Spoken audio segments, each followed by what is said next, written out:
સુરતમાં તાવના કારણે એક વેપારીનું મોત થયું છે। 2 મહિનામાં તાવના શંકાસ્પદ 16,000 કેસો આવ્યા હતા, જેમાં તાવમાં 10 લોકોના શંકાસ્પદ મોત થયા હતા। ડેન્ગ્યુમાં અત્યાર સુધીમાં 2 લોકોના શંકાસ્પદ મોત થયા હતા। ઓગસ્ટ અને સપ્ટેમ્બરમાં મેલેરિયાના 85 કેસ તેમજ ડેન્ગ્યુના 49 કેસ નોંધાયા હતા।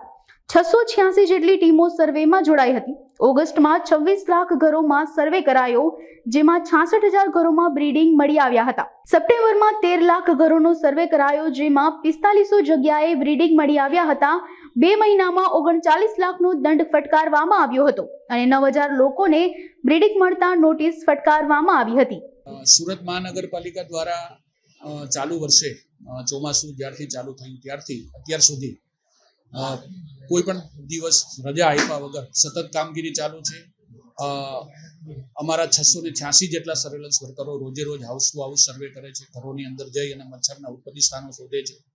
ઓગસ્ટ મહિનાની અંદર અમારા વર્કરો દ્વારા 26 લાખ જેટલા ઘરોની અંદર વિઝિટ કરવામાં આવેલી અને લગભગ 26 લાખ ઘરોમાંથી 66,000 ઘરોમાં અમને મચ્છરના ઉત્પત્તિ સ્થાનો મળેલા।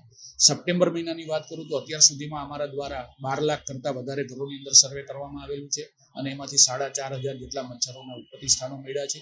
એટલે 2 મહિના દરમિયાનની વાત કરીએ તો અમે લોકોએ 39 લાખ રૂપિયા જેટલો વહીવટી ખર્ચ વસૂલ કરેલો છે, જેમના ઘરમાં મચ્છરના ઉત્પત્તિ મળેલી હોય તેમને, અને એના ઉપરાંત લગભગ 9,000 કરતાં વધારે ઈસમોને અમે નોટિસો પણ ઇસ્યુ કરી છે। અને આ કામગીરી સતત જ્યારથી ચોમાસું ચાલુ થયું ત્યારથી અત્યાર સુધી ચાલુ છે।